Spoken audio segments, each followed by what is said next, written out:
Bonjour à tous, je vous retrouve aujourd'hui dans une nouvelle vidéo du C'est lundi que lisez-vous, mais nous sommes mercredi, donc c'est un mercredi que lisez-vous. J'ai tout simplement pas eu le temps de tourner ma vidéo lundi ni mardi, donc je la fais mercredi, parce qu'il y a des choses dont j'aimerais vous parler. Alors je commence tout de suite. Qu'est-ce que j'ai lu la semaine dernière? Donc je vous quittais sur Ce cher Dexter de Jeff Lindsay. Donc c'est aux éditions Point, donc j'en étais au tout début lorsque j'ai fait ma vidéo de lundi dernier. C'est un livre que j'ai dévoré en 2 jours je crois, donc comme je vous le disais je suis absolument fan de Dexter et j'avoue que ça a été un réel plaisir de rentrer dans la tête de Dexter autrement que en regardant une série télé. Là on est vraiment dans sa tête, on a droit à toutes ses pensées, parfois ses hésitations. Et donc j'ai trouvé ça vraiment génial. Donc comme je vous le disais en fait la semaine dernière, le livre commence exactement comme le premier épisode de la saison 1 de la série télévisée. En revanche, ça diffère assez rapidement et la fin n'est plus du tout la même. La fin annonce même un parcours totalement différent pour la saison littéraire que pour la saison télé, pour la série télé qu'on connaît. Et donc moi j'ai fini la saison 6 et donc voilà, j'avais vraiment hâte de voir ce que ça donnait en bouquin. Et donc je suis vraiment pas déçue. J'ai hâte de lire le deuxième tome, hein, la suite, parce que c'est toujours un plaisir que de retrouver Dexter. C'est vraiment un de mes héros préférés. Ensuite, j'ai enchaîné sur un best-seller que je n'avais jamais lu et que j'avais envie de découvrir. J'avais surtout envie de me faire mon idée par moi-même. Donc, il s'agit de Da Vinci Code de Dan Brown. Donc, c'est chez Pocket. Et donc, j'ai vu le film qui ne m'avait pas marqué par sa qualité, on va dire. Donc j'ai trouvé en fait le livre sur une brocante à 50 centimes et du coup je me suis dit que j'allais le lire. Donc ce qui est maintenant chose faite. Alors c'est une déception hein, clairement. Parce que je trouve que le livre n'est pas à la hauteur de la réputation qu'il a. Tout simplement parce que certes il y a de bonnes énigmes. Alors pour ceux qui aiment les énigmes c'est génial. Il y a aussi de bonnes thèses en fait historiques, artistiques. Moi je sais qu'à certains passages, quand il était question de certaines œuvres de Léonard de Vinci, voilà, je suis allée chercher mon encyclopédie de l'art pour avoir la Joconde sous les yeux, la scène sous les yeux et effectivement regarder tous les détails qui sont abordés dans le livre. Et je trouve que de ce côté-là, c'est vraiment un très bon livre. En ce qui concerne la qualité littéraire du roman, je trouve qu'il y a encore pas mal de progrès à faire. Le style se lit plutôt bien, mais il y a encore, voilà, c'est pas un style qui est absolument transcendant, il n'y a pas d'effet de style, voilà, c'est de la littérature bas de gamme on va dire, hein. Soyons honnêtes. Et puis ce qui m'a surtout dérangé en fait, ça me dérange pas que forcément que le style soit pas très recherché. En revanche ce qui me dérange c'est que les personnages sont pas toujours très convaincants. C'est-à-dire que Sophie, alors je voudrais pas trop vous spoiler, mais Sophie quand elle retrouve des personnes qu'elle pensait être décédées depuis des années, bah, elle s'étonne pas quoi. Donc bon, c'est un peu bon. Il y a des moments où je me suis dit mince quoi, moi j'aurais pas réagi comme ça, alors est-ce que c'est moi qui... Non, je pense que les personnages sont parfois pas assez travaillés, un petit peu dommage. Après, bon, ça reste une très bonne lecture estivale, sans prise de tête. Ceux qui aiment bien les thèses un peu un peu déviante de celles qui sont généralement admises, notamment sur la religion, bah, c'est pour vous. Voilà, donc ensuite, je voulais vous parler de ça parce qu'il s'agit d'une lecture absolument coup de cœur, donc que j'ai connue en fait.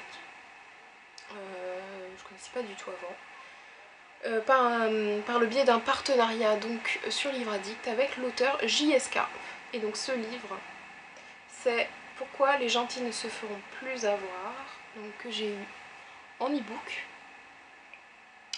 et que j'ai lu en une journée à peu près, ouais voilà, d'une seule traite. Et j'ai adoré. J'ai adoré. Alors, il faut savoir que c'est le titre en fait du roman qui m'a attirée. Il s'agit de c'est l'histoire de Jérôme, qui est informaticien dans une boîte en province et qui est trop gentil. Il est trop gentil, du coup il se laisse marcher sur les pieds, tout le monde se moque de lui, on l'appelle en lui disant ouais tu veux venir à une soirée, en fait il fait juste le taxi, donc il se fait marcher dessus. Jusqu'au jour où il se dit qu'il en a marre de se faire marcher dessus et il va commencer à se prendre en main et à renvoyer en fait la balle à ceux qui lui marchent dessus et ceux qui sont égoïstes, ceux qui sont méchants entre guillemets pour tout type de raisons. Parce qu'ils en ont rien à foutre, parce qu'ils ont peur, parce que voilà. Et donc, alors j'ai trouvé ça génial. Tout d'abord parce que le style est vraiment super. Un style très agréable, très bien, c'est très bien écrit, c'est très bien écrit. L'auteur, on sent qu'il a pris le temps de se relire, de réécrire, pour que son texte soit le plus lissé possible.